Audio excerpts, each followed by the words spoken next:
եկեղեցիները հերթական փաստաթուղթ են հրապարակել, ստորագրել են, դիմում են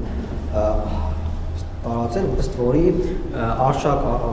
arczepiskopos-ի վերաբերյալ տեսանյութը ճիշտ է դուրս եկել ըստ փորձաքննության եւ ասում են Գարեգին Բ-ն առ ոչինչ է համարել իր իսկ կողմից ստեղծված հանձնախմբի ներկայացրած փորձաքննության արդյունքները, բարձրաստիճան հոգեվորականի գրագրող խզակցի տարածումից հետո անցել է ամիսներ, բայց Գարեգին կաթողիկոսը, որտեղ դրած մոտեցում հայ-առաքելական եկեղեցու հեղինակությունը վնասող այս չափազանց զգայուն հարցի առնչությամբ եւ հանձնախումբը քանիցս պաշտոնի այդ թվում նաեւ անհայտ arczepiskopos-ներ խնդիր է հետեւականին հանձնել կաթողիկոսի ուշադրությանը, հաշվի առնելով այս իրողությունը Գարեգին Բ կաթողիկոսը ամեն գնով փորձում է կոծկել Արշակ Սրբազանի սրբապիղծ արարքը եւ դիմում են հանրությանը, պարոն Վարշապետ, ասում են այսօր դիմում ենք եպիսկոպոս մեր եղբայրներին, եկեղեցու հավատացյալ եւ նվիրյալ զավակներին միանալու աշխարհասփյուռ հայության սրբության սրբոց Մարիաթոր Սուրբ Էջմիածնի սրբապիղծ հոգեվորականից եւ նրա մեղք կիսողներից ազատելու կենսական անհրաժեշտ գործին,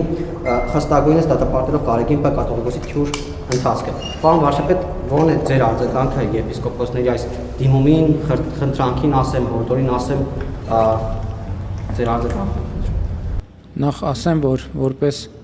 հայաստանյաց առաքելական Սուրբ եկեղեցու հետևորդ որդեական խոնարհությամբ եւ նախանձախնդրությամբ եմ ընդունել այդ հայտարարությունը, որպես պետության կառավարության ղեկավար վճռականությամբ եւ հաստատակամությամբ ողջունում եմ այդ հայտարարությունը, որովհետեւ կարծում եմ, որ այս հայտարարությունը նախ ցույց է տալիս,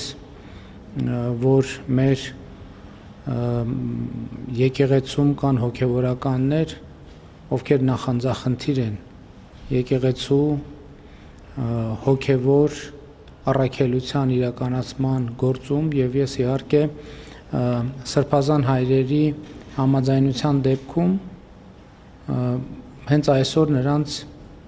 կհրավիրեմ հանդիպում կխնդրեմ, որպեսզի նաև նրանց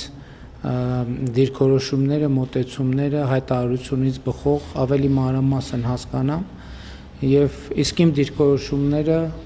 նախկինում արտահայտելու առիթ ունեցել եմ եւ այդտեղ կարծում եմ նորություն չկա։ Ես գիտեք, այս պահից արդեն ասացի հնարավոր հանդիպումից հետո կամ ավելի ճիշտ միջև հնարավոր հանդիպումը լրացուցիչ մանրամասների մասին կամ լրացուցիչ մեկնաբանություններից ձեռնպահ կմնամ։ Կրկին ուզում եմ ասել, որ որպես պետության ղեկավար